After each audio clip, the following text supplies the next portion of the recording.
Ada sebuah rahasia bernegara yang juga merupakan pelajaran di akademi dulu, yaitu bagaimana strategi bernegaranya Bapak Negara Indonesia, yaitu Bung Karno. Tentunya sebagai putra Indonesia, kalau di akademi dulu ada cerita sejarah yang membawa nama Indonesia, bangganya bukan main. Maklum, itu di negara seberang soalnya. Dalam hal keilmuan di akademi dulu, sekedar menginformasikan urusan Rothschild, ada lebih dari 10 jam pelajaran di kelas menjelaskannya. Misalnya, bagaimana mereka temurun mengendalikan kawin antar sepupu demi menjaga kemurnian turunan mereka dan menjaga harta mereka dalam sistem distribusi keuangan dan kendali sumber daya alam dunia. Jadi, ketika pelajaran bernegara dari banyak negara diajarkan, selain dari sisi who control the world dan how the world work, sampailah ke strategi bernegaranya Bung Karno. Dan ini keren sekali. Ceritanya kita sederhanakan. Di dalam membuat mineral 99,9%, misalnya emas, platinum, perak, itu prosesnya dari gunung, batuan atau tanah, diambil,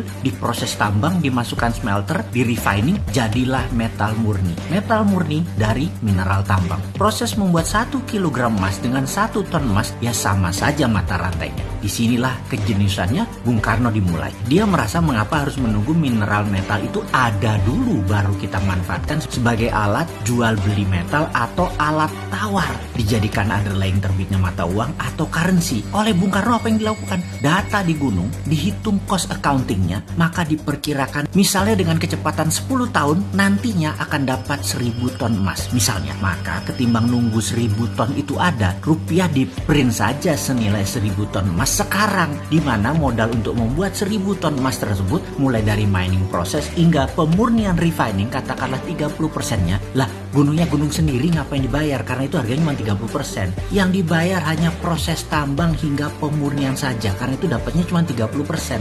Yang 70% uang cetak tadi untuk membangun proyek produktif. Dan proyek produktif seperti industri tidak harus di Indonesia, bisa di luar negeri. Proyek industri tadi adalah underlying lapis kedua selain emas dan hasil metal mineral tambang di Indonesia tadi. Dengan ide tadi, maka di tahun 1955 sebagai dasar undangan 50 negara hadir di Indonesia dalam konferensi Asia Afrika, dikatakan bahwa mereka atau kita bersama-sama akan membangun poros tengah negara non-blok, tidak miring ke Soviet, tidak miring ke NATO Amerika. Non-blok akan membangun kekuatan ekonomi dengan porosnya Indonesia dan akan membiayai banyak proyek industri di negara-negara non-blok. Apa yang terjadi? Benarlah hadir pemimpin revolusi dari setiap negara dalam undangan tadi. Tiongkok, India, Pakistan, Mesir, Korea Utara, Kuba, semua tokoh revolusioner semua mengharap dukungan Indonesia. Bayangkan ada Nehru, Gamal Abdul Nasser, Bhutto, Mao, dan tokoh legendaris dunia lainnya hadir di Bandung, kota kecil dari negara yang baru 10 tahun merdeka. Saat itu,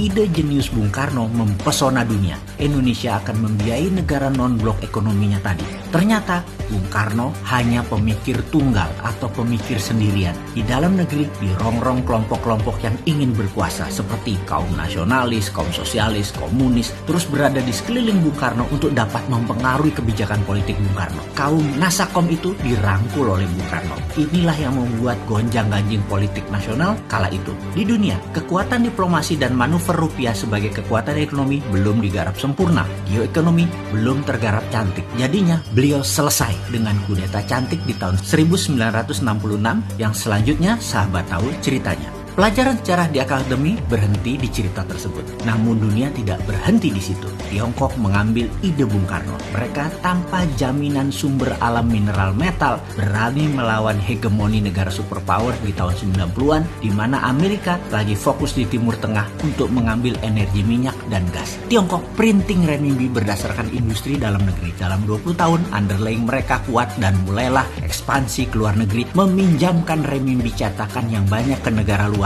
dengan nama obor, One Belt, One Road. Lebih sempurna rencana Tiongkok bukan hanya meminjamkan renminbi, tetapi juga teknologi, peralatan permesinan, tenaga kerja, semua harus dari Tiongkok. Sempurna rencana mereka jauh lebih baik daripada rencana awal Bung Karno. Ide Bung Karno jenius, tapi anak cucu dan putra bangsa nggak paham akan geopolitiknya Bung Karno. Strateginya mudah dibaca waktu itu dan mudah dipatahkan karena Bung Karno sendirian. Sekarang, mengapa kita tidak sempurnakan lagi ide Bung Karno, ide Patih Gajah Mada, ide Tiongkok dengan menggunakan sumber daya alam dan rupiah? Beranikah kita melakukannya? Sekarang kita Kita tidak boleh terjebak obor Tiongkok lagi dan permainan hutang serta bunga IMF Amerika. Kita harus bermain cantik di antara dua kekuatan. Dengan kekuatan mineral road, kita mengingatkan jangan miring ke Amerika, jangan miring ke Tiongkok. Saat ini kita miring ke salah satu sisi.